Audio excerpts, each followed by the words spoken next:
Sajake jaman isih cilik kurang kurup oleh mbrangkang. Bareng pun tuwa bareng ijik kulino mbrangkang, Man. Enten apa, Man? Aduh, tersasana. Loh. Wah, Paman Pati mundak lemu nih. Ning ming pasuryane tok. Kaya aja ngombeni wong tuwek durung. Enten apa? Nggon kula maku ana pepalang ana tengahing dalan. Sinten? Kethek putih yaiku si Anoman. Anoman? Iya. Enten, Man? Ana. Anoman arep balekke aku ora gelem. Nganti dadi panca bakah. Suwening panca bakah nemahi Dwandwa Yuda Swatama takon maju dhisik tanding karo Anoman. Wah! Swatama perang kali Anoman. Iya. Syukur. Metu dayane Swatama, ketok gawene. Haning wong wit biyen mula kok le Swatama ki yen perang ora tau menang. Lha ulun Anoman tanding karo Swatama ibarat kaya timun mungsuh duren. Swatama digigit kupinge pisan wae ngletak, Swatama mungkur genti Kartamarma maju. Kartamarma maju Anoman dijotos sirahe ngletak, Kartamarma sumbar ning lena sempok sikile Anoman ngletak. Kartamarma ngletak dikuwel rambute jebles-jebles nggone ngebuk. Kartamarma mundur sejangkah terus ngerocok tumbak ditamakke nyang Anoman. Wah, kaya udan akeh tumbak. Wah! Harang keranjang tatune Anoman yen kena. Lho Riun. Wiwit biyen mula kok le kethek ki tangan karo sikil padha prigele. Gamane Kartamarma disauti siji wae kok ora mbucikke kulite Anoman. Ana gaman siji ceklek ngenggon jetot. Ana meneh gaman siji balekke nyang Kartamarma. Monggo Kartamarma ki jane wis tak weling lho. Brun. Le kuwi yen nibake gamanmu aja karo merem. Lho jane wis tak weling. Marga yen nibake gamanmu ki karo merem nek ning apa-apa ndak ora roh. Lah kok Kartamarma ki nekat karo liyep-liyep ki nibake gamane. Bareng gamane iki bali nyocok ning nggon dada Kartamarma lagi kerasa terus ngletak mulih dadi bayangan. Terus karepku ki arep ngawe kowe, ora ngerti lah kok Anoman kuwi wis ana ning mburiku. Tanpa srobo-srobo sabukku dilarak bangke, aku dicandak, aku digendong karo Anoman ngintak ngidul. Kocapa nggih radimu ingkang minyeliwing jagat. Sinten? Bandara Raden Mas Haryo Jaya Citraksi. Ora dik komplit men. Lha wong BRM tenan kok nggih. Saka lor karo nggawa tutuk kentongan aku ki batin wis sajake arep nindakke sis kamling bocah iki. Ngerti aku digendong kethek ki karepe Citraksi arep nutuk kethek. Wah. Genging. Ketheke ndingkluk kena cengelku ora ngono to. Pras-pras ora keneng Anoman ki jare kenek gundulku wae. Bareng Anoman sing gendong kesel ki terus disalahke ngisor. Lenggah ngriki nggih Om ngene iki. Aku ya iya. Aku dilinggingi ngisor dipijeti lengenku karo disuguhi nyamikan. Weh lah iki. Iki karmaku wis teka iki. Iki karmaku wis teka iki. Cilik-cilik lho wong anggere ngemil aku ya ngono. Ora urung nggih mung pohong goreng. Wong klenyem kok nganggo lombok kene ora aku. Ben semegrak kok. Dhuwur-dhuwure mung tempe gembas diwedhaki glepung. Sampeyan niku diwene ya ngelokke ora ya ngrasani. Disuguh Anoman iki pun pira-pira. Lah iya. Iki rakake urung mangga iki. Padake ning tarupe man. Lah kok setengah aku iki ditunggu halaman iki Citraksi saya nekat oleh nututi ngerti aku dakak ngisor saya mempeng len nuthuk. Ning wong watake Anoman sajake ngerti pengapesane Citraksi buktine tuthuk nyiwa mlembar nengen tuthuk ngarep mlembar mburi. Citraksi yen Anoman prayitna Citraksi ora eling yen Anoman iki iso mumbul. Anoman iki mumbul diel ngono iki tuthuk kenongan wis mangan raiku. Brus aku ngletaki teter terus karo Citraksi. Bareng aku jenggelek iki Citraksi semonto. Lho, lah kok elik ngene yo.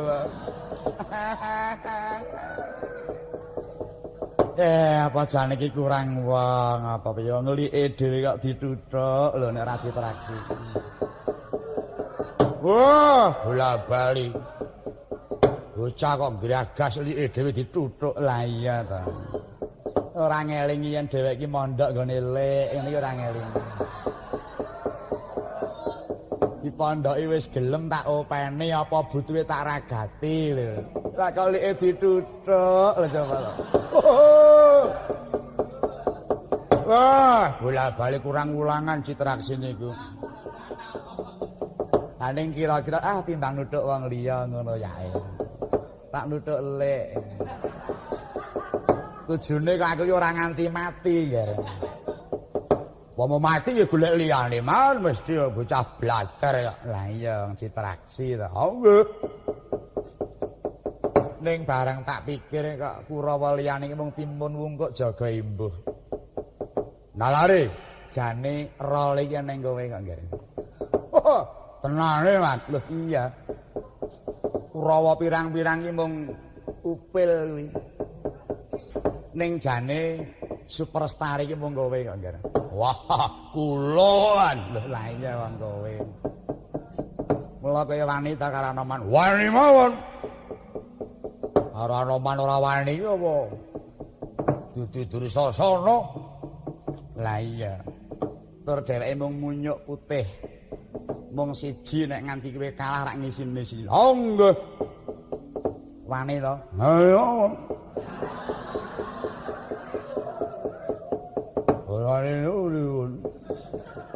Kak saya ora cetha iki. Lengane kokean. Ganggu swara. Nek kira-kira ganggu iki ora usah didahar.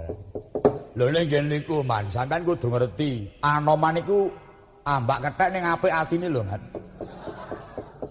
Sapa Anoman niku?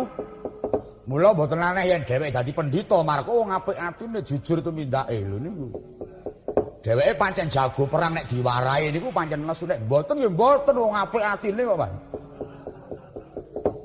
Kowe iki jane iki wani ora? Yen pancen wani meneng tak tantangke saka kene. Dur. Lah iki cahe. Gila cahe. Manyangi dhewe. Nyangi dhewe piye weh. Kaya ora ngomong. Anoman. Ono parat.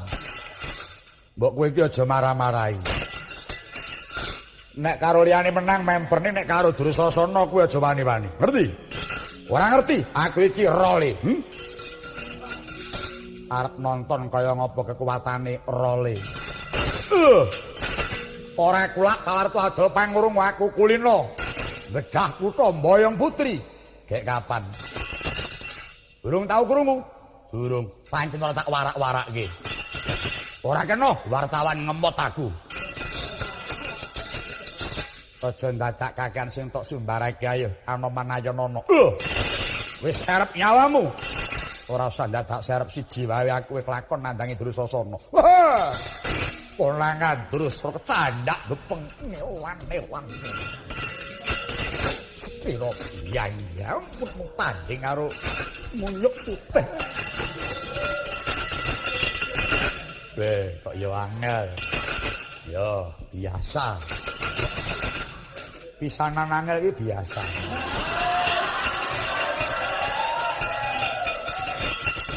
Oh, telateni mongso ora kecandak. Oh. Tunggone sewengi ora kecekel kidan. Wong wis cetha alamate wis genah. Wong perang kok omong wae. Perangin meneng sing tajem kok omong wae. Aku nek ora ngomongan ya ngantuk wae. Arep perang ya omong-omongan sik ngene iki lho. Arep perang jak omong sik. Takoni jenenge sapa? Omahe ngendi? Dijak perang gelem apa ora lho ngono. Nek gelem sok kapan? Nyang dhewe apa dipethuk lho. Ijen mong nggawa kanca. Nek nggawa kanca sing kira-kira ora omong-omong.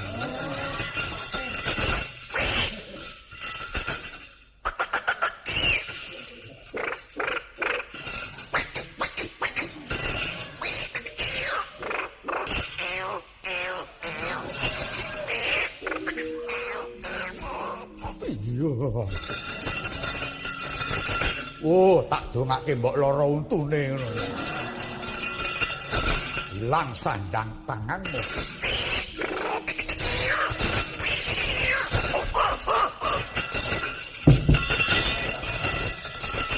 Ah, bekes yo. Candak cencang kowe ingon-ingon. Wah, nglangkai aku. Wah, ora kajen aku. Pangeran nek dilangkai.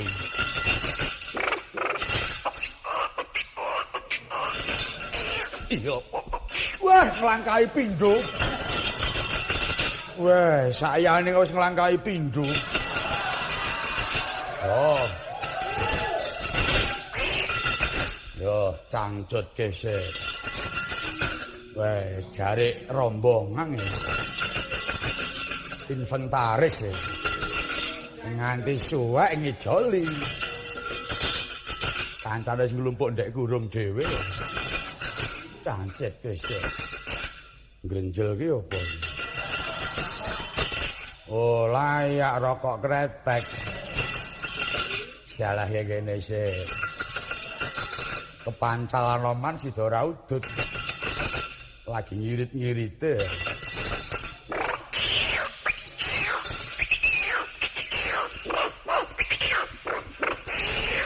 Iya. Oh, ingon wis. Oh, ijek. Ya ora dilo-dilo tak tiliki. Dicolong sing ladeni aku iki. Ketake ora doyan udut ning ngomahe buka toko.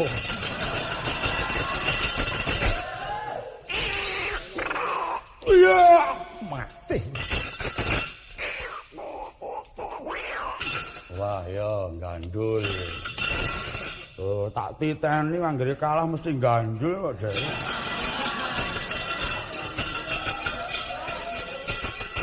Nek kira-kira betenge ora kandel iki mbok ora sah melu main. Bareng kalah terus gandul. Guayane terus pucet. Apa-apa diloske. Ayo, rene yo.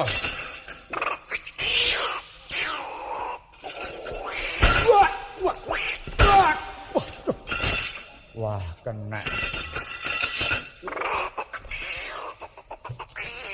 Yo, gandul nah. Wah, mau gandul sisih kiwa ki gandul tengen genti. Sing diganduli ya gelem ae. Oh, ditenono. Wah, leno gebuk gota peok gegermu.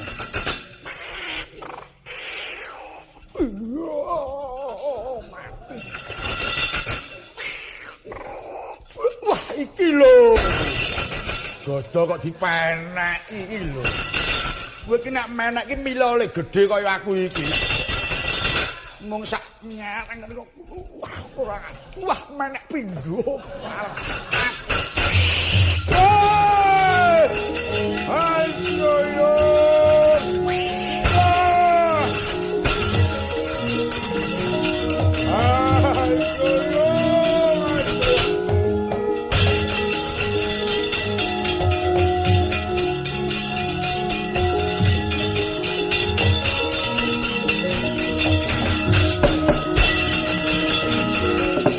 Sikara cancut tumrekut ngembat watang ngrabasa mungsuh sangkep jojo kantaran bau sayekti Singolena prateng lampu sirna madyaning palugon ya jagat ya Dewa Bathara Hi Hanoman ora pangling iki Tirtanata dasar kaburanyata mumpung durung dibantangan ku ayo semingkira ora watakan bakal mundur konangan Tirtanata kelakon dadi kuwanda maju tak ladeni sak gendhingku Tirtanata parep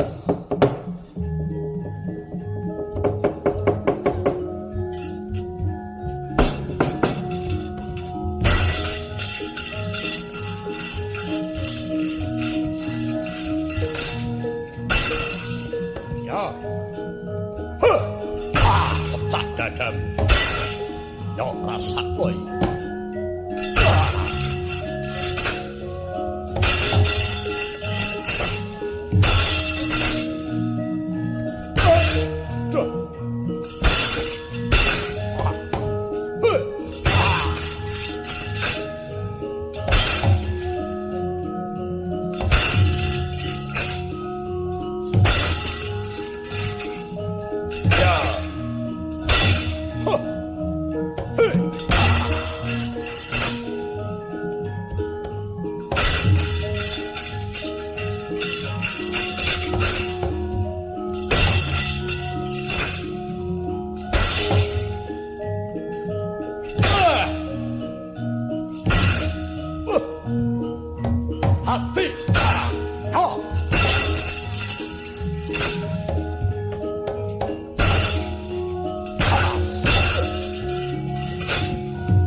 Lakon pupuh Gotha Sirenteng sumyur Pandawa Hanoman parat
Sonya pratangka windu wiyat amun-amun dari kumampang maletik mangkala putus sing sewang hulun lamat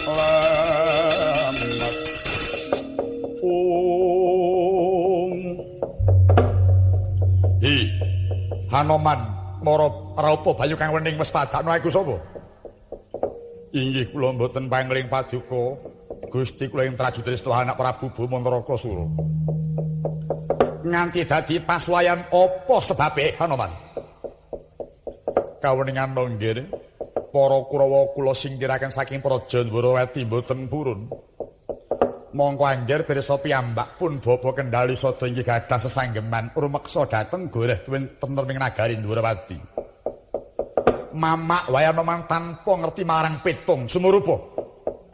Pepundhenku Kurawa ngancik tlatah Ndwarawati kuwi pancen sing nggawa Prabu Bapa Narakasura. Paduka angger, iya kagem menapa? Sumurupa. Bebarengan kelawan si Boma Eyang Pades Sengkuni, paman-paman Kurawa. Bakal bebarengan prapteng Praja Ngamarta kang wigati bakal mertuwi marang adhiku ing Pringgondani. Oh, ladalah. Nyuwun pangapunten nggih. Menawi ngaten pun bapa ingkang lepat upami Pades Sengkuni ngendika kala wau kula kinten mboten kelambat dados Bandayuda. Awit kula takeni mboten ngendikaaken ing dados wigatosipun Sujana raos sing manah amargi nitik lun lipi ingkang sampun. Mboten ngertos bilih Kurawa menika sedyanipun sae sesarengan kaliyan anak Prabu badhe mertuwi dhateng putra kula ing Pringgondani. Pancen mengkono Anoman. Oh inggih, ngaten kula ingkang lepat nggih nyuwun pangapunten. Mula kang saka iku sigeken Bandayuda. Panak wartapun arep nyang endi? Estanipun nunggil pikajeng kaliyan paduka nggih anak Prabu pun bapa bidhas saking Kendali Sada. Ing sedya inggih badhe sowan dhateng Amarta mertuwi dhateng anak kula pun Gatotkaca. Nanging ancas sing manah kula kepengin badhe sowan Kang Rama wigatos Kang Rama badhe kula dherekaken daya-daya rawuh dhateng Amarta.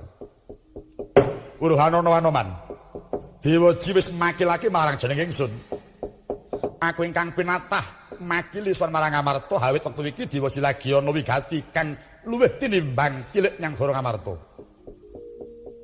Oh, mekaten. Iya. Oh, inggih. Kaya mekaten monggo sareng sak lampah kula daya-daya kula dherekaken rawuh dhateng negari Ngamarta. Kula mboten badhe tanding malih kaliyan para Kurawa. Anoman malah kowe ndisi ana laku. Sak budhalmu aku tembe bakal nungka bebarengan pati negara Ngamarta. Oh, inggih. Nyuwun pangapunten pun Bapa nyuwun pamit nglumi lampah suara Ngamarta nggih anak Prabu.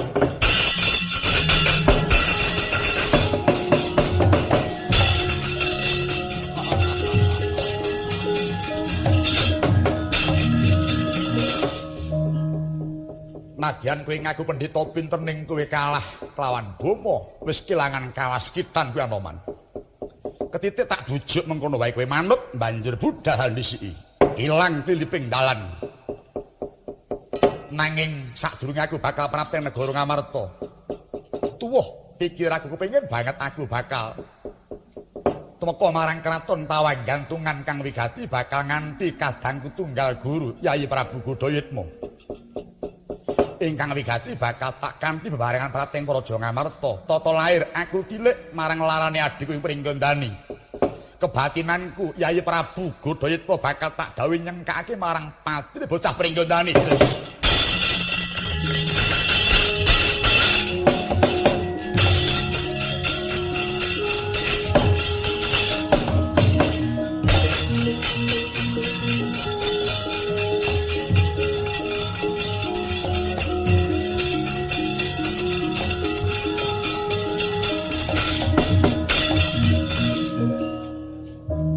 Panjrahing kang puspita warum kasiliring samirana mbrek om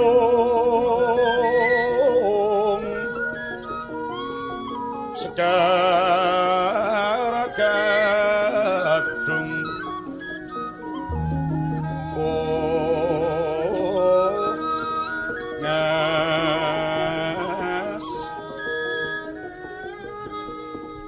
Gandanyo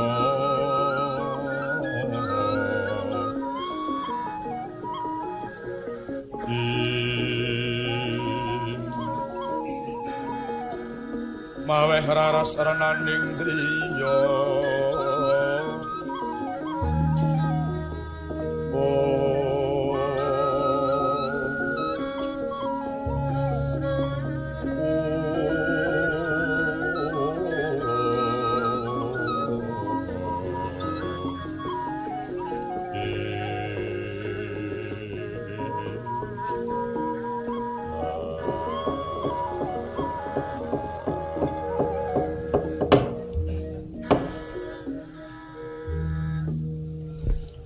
Raminggi nyemangun Bandawalapati.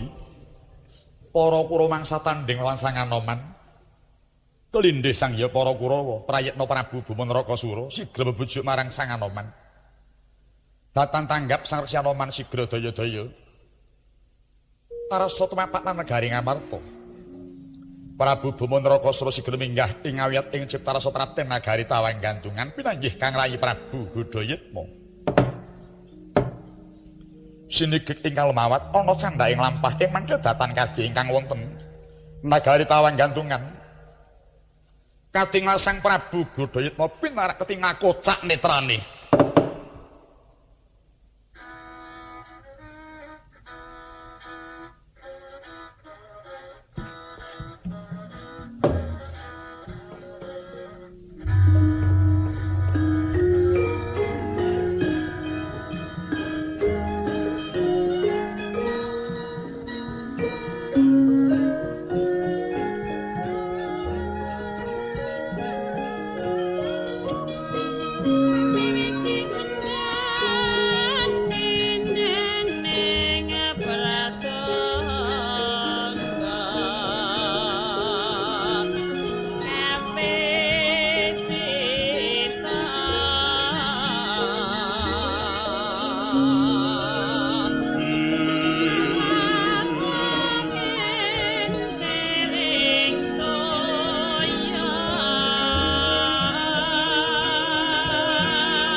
Kiblat kulon katon mendung hangendanu hangalingi prabaning Basanta.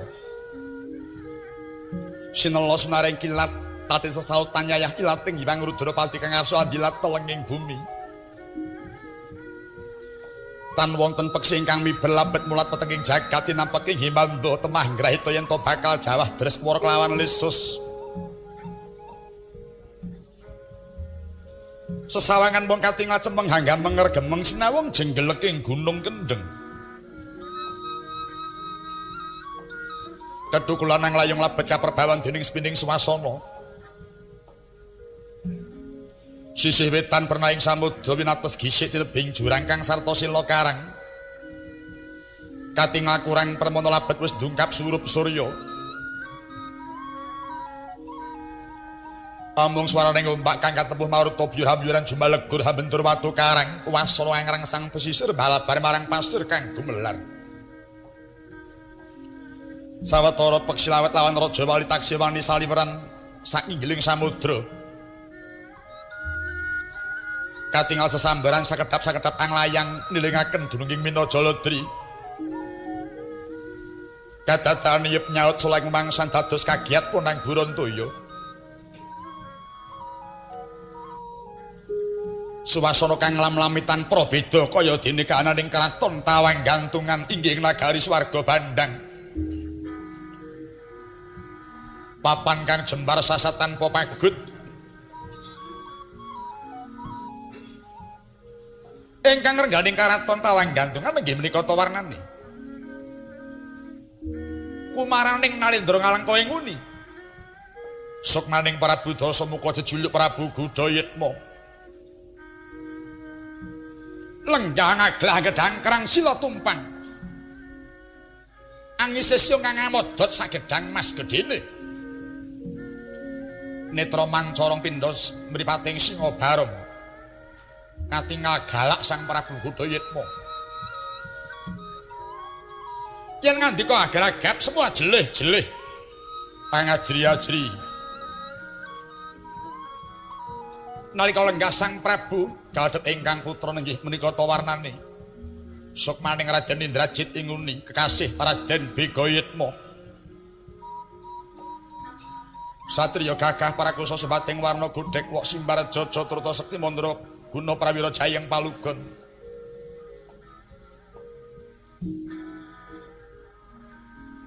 semambung wingking nggih menika tawarnane warang kaling nagari tawang gantungan nggih nguni Sukmaning Prakyana Patih Prahasta